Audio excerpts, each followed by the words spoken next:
Parce que si on explique des choses et les Français ne regardent pas, ils ne croient pas. Alors il faut mieux, on vous accompagne là pour voir directement. Ouais. Alors, pourquoi il y a les tombeaux des bébés, hein? Parce que au Raja, les premières religions étaient animistes. Donc ça c'est à la façon animiste. Hein? À l'arrivée des missionnaires, ça n'existe plus. Hein? Alors ça n'existe plus depuis dans cette armée-là, 35 ans à peu près. Hein? Mais il y a encore les animistes ici. Mais ils habitent dans la forêt, loin. Yeah. Il y a quoi? Et dans la forêt. Qu'est-ce qu'il y a? Les animistes.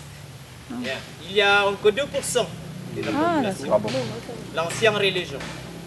Alors s'il y a les bébés qui sont morts, ils continuent à pratiquer à la façon comme ça. Parce qu'à la façon animiste, il y a plusieurs sortes d'enterrement pour les bébés, pour les enfants suivant l'âge et aussi la caste. Et les structures d'enterrement des êtres humains. Hein? Commencer des bébés jusqu'à âgés. Il y a plusieurs systèmes, catégories. À la façon christianisme, il y a pratique. Mais avant, c'est compliqué. Alors, les premiers enterrements à cette époque-là, il s'appelle l'enterrement des fausses couches. Ah, des fausses couches. Yeah. En France aussi, il y a les fausses couches. Hein? Oui. Mais ici, c'est considéré comme l'enterrement et puis considéré comme un bébé. C'est pourquoi? Parce que le sang de son père et de sa mère sont mélangés. Malheureusement, il n'arrive pas à vivre normalement. Et alors, il faut se s'occuper le mieux possible. On enterre dans la terre. Yeah. S'il y a un couple vient de marier et sa femme est enceinte, hein, 1 ou 2 mois, à cause des problèmes, catastrophes, soit dans la nature, quelque chose comme ça, soit tombé, soit la criminalité de son mari, ça va arriver, c'est très rare. Et puis la nuit sortait le sang. Ça s'appelle fausse couche. Hein? En indonésien, ça s'appelle meskram. Yeah. Et alors, il faut ramasser le sang. Et puis, c'est enveloppé avec des tissus. Yeah? Et puis, c'est enterré dans la terre, à côté de la maison, près d'escalier pour monter dans la maison. Et puis, on l'entoure une haie de bambou. Et au milieu, on met un grand caillou pour que pas les chiens ne viennent pas déterrer les paquets de bébé, pas de sang.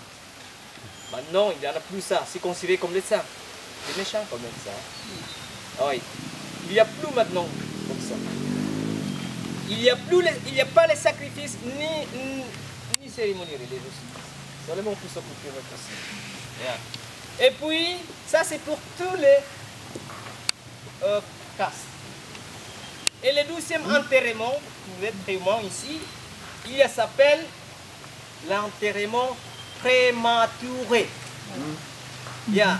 Les prématurés à Toraja à cette époque-là étaient divisés en 2 parties. Il y a à cause des problèmes génétiques, il y a aussi à cause des problèmes consanguinités. Yeah, parce qu'y compris dans la loi coutumière que ceux qui enfreignent la loi coutumière étaient punis. Et ça tombe dans les catastrophes sur la famille. Et il arrive souvent sur les prématurés et autre chose. Yeah. Avant l'enterrement des prématurés, les parents doivent être interrogés par les chefs de religion. Dis, madame, dans quelle famille de toi? Monsieur, dans quelle famille de toi? Pourquoi il arrive souvent comme ça? Parce que pendant la guerre, les parents sont échappés. Yeah. Des fois, les enfants sont abandonnés. Ils sont encore petits. Yeah. Et un jour, quand ils seront grands, des fois, ils ne se connaissent pas et puis ils se marient. Et les deux ne sont pas contents. Ils n'est pas contents pour voir leurs êtres humains. Oh, les pauvres, bon être humain, ils font comme les animaux. Alors, ils nous donnent des punitions. Alors, les rôles importants pour les chefs des religieuses, comment pour savoir à cause de ça? Ah. Et si ils sont la même famille, yeah, il faut vérifier sur les fichages, etc. etc. Ah, c'est la même famille. Il faut divorcer. Même il a des enfants. Maintenant, plus maintenant, comme ça aussi. Hein. Il faut, on ne parlait plus ça, on s'en fout. C'est bête maintenant, le système comme ça. Avant, il faut faire attention. Hein. Et puis ici, c'est interrogé, puis oui, ma grand-mère, mes parents, frères et sœurs, il a eu de temps en temps des prématurés. Et en plus, il faut savoir les arbres généalogiques. Sinon, ça continue.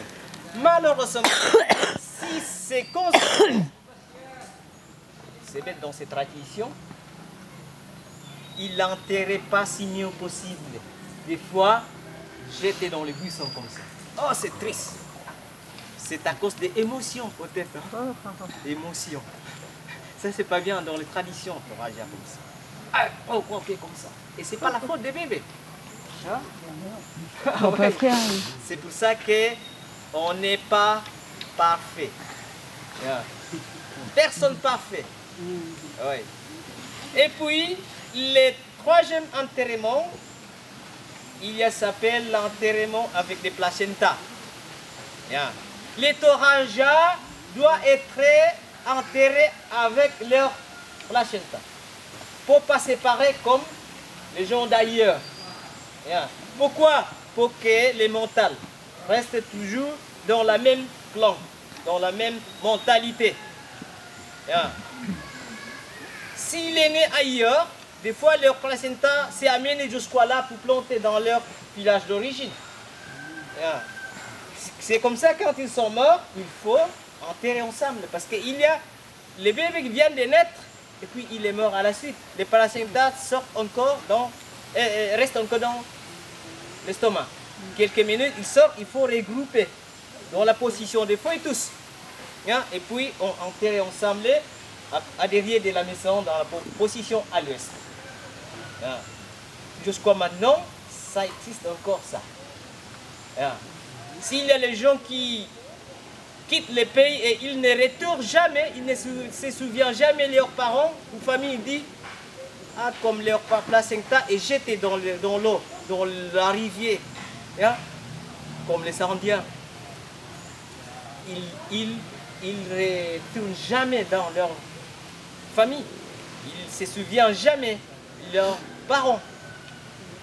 À cause, on dit, les placentas et leurs corps sont séparés au départ.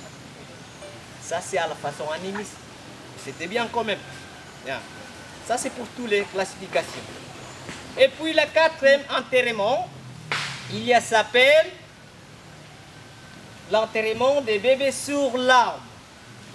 Normalement, c'est les bébés de la famille des chefs des religieuses dans le village qui sont morts nés à la naissance, jusqu'à n'ont pas eu encore les dents. Parce que c'est considéré comme sacré ou pur à sa mort. Alors quand il ne respire plus, le corps est enveloppé et puis les familles viennent pour creuser les cavités dans une tronche d'arbre. Et après, il faut mettre les bébés dedans dans la position des feuilles tous. Et après, il faut fermer avec la fibre de palme. Parce que l'arbre continue à pousser, bouge. Pour éviter les toucans, les corbeaux qui viennent pour déterrer. Et puis, ils sont enterrés dans l'arbre pour qu'ils soient calmes. Pour que les fantômes des bébés montent au paradis et puis pour que les bébés restent calmement comme il est de sa mère en tétant. en associant avec la sève des bois, des fromagers blanches pour qu'il soit calme. Même il est malade, il est calme. C'est vrai qu'on ne comprend rien si les bébés quand il pleure. Est-ce qu'il est malade ou pas? Mais quand il est à côté de sa mère, en tétant, il est calme. C'est comme ça quand on va enterrer, il faut enterrer calmement en aidant avec la sève de l'arbre et des fromagers. En attendant de 7-8 ans, les cavités referment. S'il est refermé, on dit il est parti au monde original. Calmement. Ouais. Il n'y a plus le système comme ça maintenant. Et on a commencé pour avoir des cavités de 50 cm du sol, en montant autour de l'arbre. Et malheureusement, s'il est le bébé dans cet arbre, il a du mal à pousser, bien sûr. Mais il n'est jamais mort. Et puis, il va mourir en descendant. Comme là, avant, il était gros. Et après, ça cache et puis tombe. Et puis, il repousse. Et après, si c'est lourd ça, il faut casser. Donc, il va mourir en descendant. C'est incroyable s'il y a déjà les bébés dans son arbre. Oui, sûr. Et puis, la dernière enterrement pour les bébés, il s'appelle ici, ça veut dire qu'il a enterré avec les premiers dents. Ça, avec les premiers dents. Avec la première dent. C'est considéré comme adulte. Et il commence les sacrifices. Ah merde, il pleut.